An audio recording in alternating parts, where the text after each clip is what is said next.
Around the World in 80 Days, Chapter 33, in which Phileas Fogg shows himself equal to the occasion. An hour after the Henrietta passed the lighthouse which marks the entrance of the Hudson, turned the point of Sandy Hook and put to sea. During the day she skirted Long Island, passed Fire Island, and directed her course rapidly eastward. At noon the next day a man mounted the bridge to ascertain the vessel's position.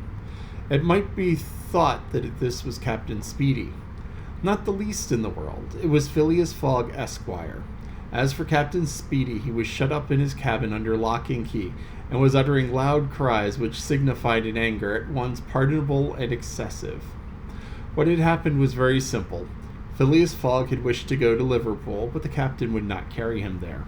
Then Phileas Fogg had taken passage for Bordeaux, and, during the 30 hours which he had been on board, had so shrewdly managed with his banknotes that the sailors and stokers, who were only an occasional crew, were not on the best terms with the captain, went over to him in a body. This was why Phileas Fogg was in command instead of Captain Speedy, why the captain was a prisoner in his cabin, and why, in short, the Henrietta was directing her course toward Liverpool. It was very clear to see that Mr. Fogg managed the craft, that he had been a sailor. How the adventure ended will soon be seen anon. Aouda was anxious, though she said nothing. For Passepartout, he thought Mr. Fogg's maneuver simply glorious. The captain had been between 11 and 12 knots, and the Henrietta confirmed his prediction.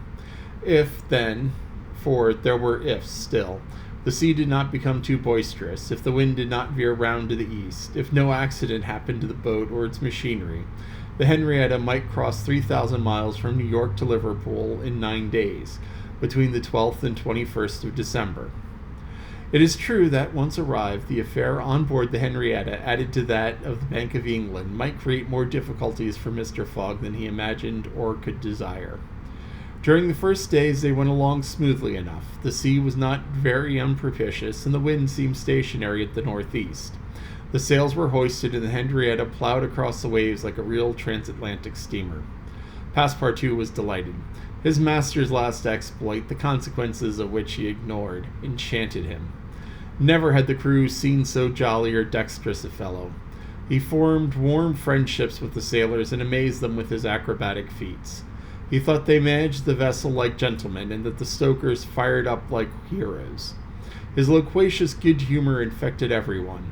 He had forgotten the past, its vexations and delays. He only thought of the end, so nearly accomplished, and sometimes he boiled over with impatience, as if heated by the firenesses of the Henrietta. Often, also, the worthy fellow revolved around Fix, looking at him with a keen, distrustful eye. But he did not speak to him, for their old intimacy no longer existed. Fix, it must be confessed, understood nothing of what was going on. A conquest of the Henrietta, the bribing of the crew. Fogg managed the boat like a skilled seaman, amazed and confused him. He did not know what to think. For after all, a man who began by stealing £55,000 might end by stealing a vessel. And Fix was not unnaturally inclined to conclude that the Henrietta, under Fogg's command, was not going to Liverpool at all, but to some part of the world where the robber, turned into a pirate, would quietly put himself in safely. The conjecture was at least a plausible one, and the detective began to seriously regret that he had embarked on the affair. As for Captain Speedy, he continued to howl and growl in his cabin, and Passepartout, whose duty it was to carry him his meals, courageous as he was, took the greatest precaution. Mr. Fogg did not seem to even know that there was a captain on board. On the 13th day they passed the edge of the banks of Newfoundland, a dangerous locality during the winter especially. There are frequent fogs and heavy gales of wind. Ever since the evening before, the barometer, suddenly falling, had indicated an approaching change in the atmosphere, and during the night the temperature varied. The cold became sharper and the wind veered to the southeast. This was a misfortune. Mr. Fogg, in order to not deviate from his course, furled his sails and increased the force of the steam. But the vessel's speed slackened owing to the state of the sea, and long waves of which broke across the stern. She pitched violently, and this retarded her progress. The breeze, little by little, swelled into a tempest, and this was to be feared, that the Henrietta might not be able to maintain herself upright in the waves.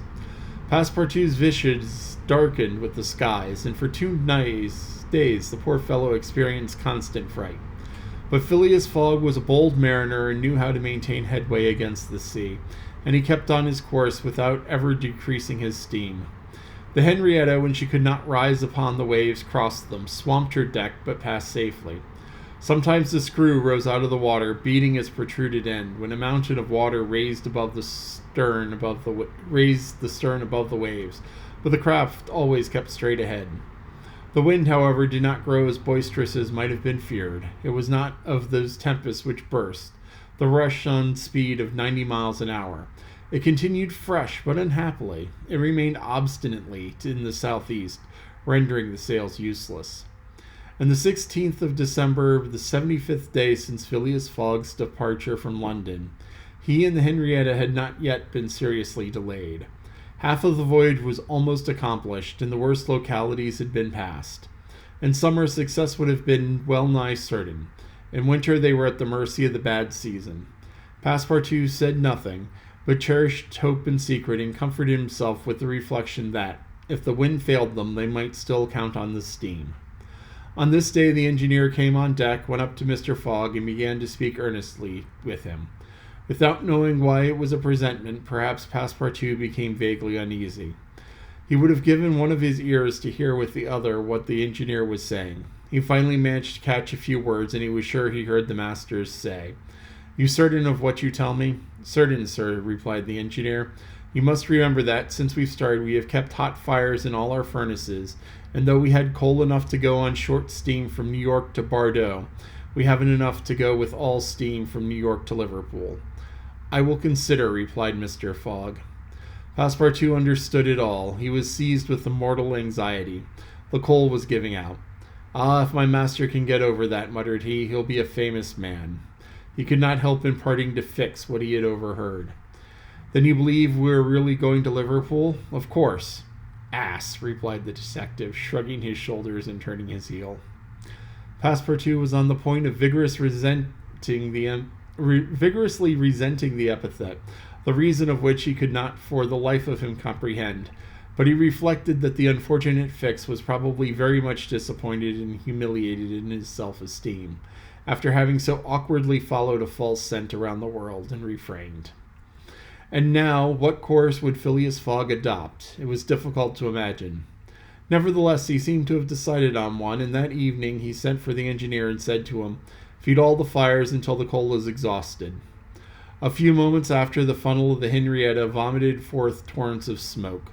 The vessel continued to proceed with all steam, but on the 18th the engineer, as he had predicted, announced that the coal would give out in the course of the day. "Do not let the fires go down," replied Mr. Fogg. "Keep them to the last. Let the valves be filled." Toward noon, Phileas Fogg, having ascertained their position, called Passepartout and ordered him to go to Captain Speedy. It was as if the honest fellow had commanded to unchain a tiger. He went to the poop, saying to himself, "He will be like a madman." In a few moments, with cries and oaths, a bomb appeared on the poop deck. The bomb was Captain Speedy. It was clear that he was on the point of bursting. "Where are we?" were the first words his anger permitted him to utter. Had the poor man been apoplectic, he would have recovered from his paroxysm of wrath. "Where are we?" he repeated with a purple face. 707 miles from Liverpool," replied Mr. Fogg with imperturbable calmness. "Pirate!" cried Captain Speedy. "I have sent for you, sir." "Picaroon!" "Sir," continued Mr. Fogg, "to ask you to sell me your vessel." "No, by all the devils, no. But I shall be obliged to burn her." "Burn the Henrietta?" "Yes, at least the upper part of her. The coal is given out." "Burn my vessel?" cried Captain Speedy, who could scarcely pronounce the words. "A vessel worth $50,000? "Here are $60,000, replied Phileas Fogg, handing the captain a roll of bank bills. This had a prodigious effect on Andrew Speedy, and Americans can scarcely remain unmoved at the sight of $60,000. The captain forgot in an instant his anger, his imprisonment, and all his grudges against his passenger. The Henrietta was 20 years old. It was a great bargain. The bomb would not go off after all. Mr. Fogg had taken away the match. "And I shall still have the iron hull," said the captain in a softer tone. The iron hull and the engine. Is it agreed? Agreed. And Andrew Speedy, seizing the banknotes, counted them and consigned them to his pocket. During this colloquy, Passepartout was as white as a sheet, and Fix seemed on the point of having an apoplectic fit. Nearly £20,000 had been expended, and Fogg left the hull and engine to the captain. That is, near the whole value of the craft. It was true, however, that £55,000 had been stolen from the bank. When Andrew Speedy pocketed the money, Mr. Fogg said to him, "Don't let this astonish you, sir. You must know that I shall lose £20,000 unless I arrive in London by 9:15 on the evening of the 21st of December. I missed the steamer at New York, and as you refused to take me to Liverpool." "And I did well," cried Andrew Speedy, "for I have gained at least $40,000 by it." He added more sedately, "Do you know one thing, Captain Fogg? Captain Fogg, you've got something of the Yankee about you." And, having paid his passenger what he considered a high compliment, he was going away when Mr. Fogg said, "The vessel now belongs to me?" "Certainly, from the keel to the truck of the masts, all the wood, that is." "Very well. Have the interior seats, bunks, and frames pulled down and burn them." It was necessary to have dry wood to keep the steam up to adequate pressure, and on that day the poop, cabins, bunks, and spare deck were sacrificed. On the next day, the 19th of December, the mast, rafts, and spars were burned. The crew worked lustily, keeping up the fires. Passepartout hewed, cut, and sawed away with all his might. There was a perfect rage for demolition. The railings, fittings, and greater part of the deck and topsides disappeared on the 20th, and the Henrietta was now only a flat hulk. But on this day they sighted the Irish coast and Fastnet Light. By 10 in the evening they were passing Queenstown. Phileas Fogg had only 24 hours more in which to get to London, the length of time that was necessary to reach Liverpool with all steam on. And the steam was about to give out altogether. "Sir," said Captain Speedy, who was now deeply interested in Mr. Fogg's project, "I really commiserate with you. Everything is against you. We are only opposite Queenstown." "Ah, is that the place where we see the lights, Queenstown?" "Yes. Can we enter the harbor?" "Not under 3 hours, only at high tide." "Stay," replied Fogg calmly, without betraying his features, that by supreme inspiration he was about to attempt once more to conquer ill fortune. "Queenstown is the Irish port at which the transatlantic steamers stop to put off the mails. These mails are carried to Dublin by express trains, always held at the readiness to start. From Dublin they are sent to Liverpool by the most rapid boats, and thus gain 12 hours on the Atlantic steamers. Phileas Fogg counted on gaining 12 hours in the same way. Instead of arriving at Liverpool the next evening by the Henrietta, he would be there by noon, and would therefore have time to reach London before 9:15 in the evening. The Henrietta entered Queenstown Harbor at 1 o'clock in the morning, and then, it being high tide, Phileas Fogg, after being grasped heartily by the hand by Captain Speedy, left the gentleman on the levelled hulk of this craft, which was still worth half what he had sold it for. The party went on shore at once. Fix was greatly tempted to arrest Mr. Fogg on the spot, but he did not. Why? What struggle was going on within? Had he changed his mind about his man? Did he understand that he made a grave mistake? He did not, however, abandon Mr. Fogg. They all got upon the train, which was just ready to start 1:30. At dawn of the day they were in Dublin, and they lost no time embarking a steamer which, disdaining to rise upon the waves, invariably cut through them. Phileas Fogg at last disembarked at the Liverpool quay at 20 minutes before 12, 21st December. He was still only 6 hours distant from London. But at this moment Fix came up, put his hand on Mr. Fogg's shoulder, and, showing his warrant, said, "You are really Phileas Fogg?" "I am. I arrest you in the Queen's name." This is the end of chapter 33. Now, here Phileas Fogg is in sight. He's just like right there. And Fix decides to arrest him. Which, is the reason why Fix followed him 3/4 of the way around the world. But, that's just like... that's just rude. That's rude, unconscionable. Because, here is someone who has been nothing but kind, nothing but generous. And he's like, arrest. It's like 6 more hours to get to London. arrest him when he's like greeting everybody and saying, "Hey guys, here I am. Right on time, right on schedule, still the most punctual man on the planet." But no. Fix decides to arrest him. And that was kind of awesome. Fogg being a pirate. It's like, okay, here. Want to work for me? Want to work for me? Want to work for me? And everyone was like, yeah! Though, I guess they didn't really consider that they would be pirates as well. But, everything worked out because, he told the Captain Speedy, which is really kind of funny because they needed all the best speed they could get to get across the Atlantic. So Captain Speedy was bought off for more than the price of the boat. Now, you may wonder why, if Fogg started out with 20,000 pounds and he paid Speedy $60,000, different places have monies which are worth different amounts. The U.S. uses the dollar. Europe uses the euro right now. Back two decades ago, all the different countries in Europe had their own units of money. England still uses the pound, and that's referenced as a pound sterling.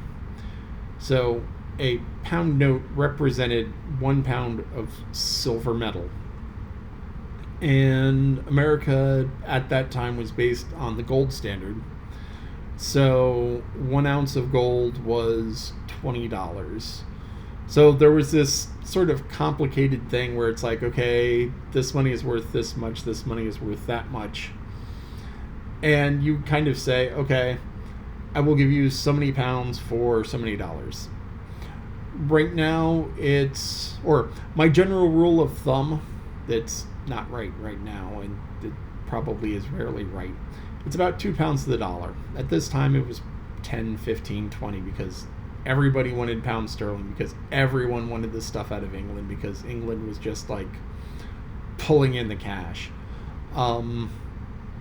Tea and opium and the whole bit like that is part of it, but England was just pulling in the cash because they had the boats, they had the ability to go here and there, and because they had controlled the shipping, they were able to get stuff in cheap and then sell it for more expensive because they had the best sailors.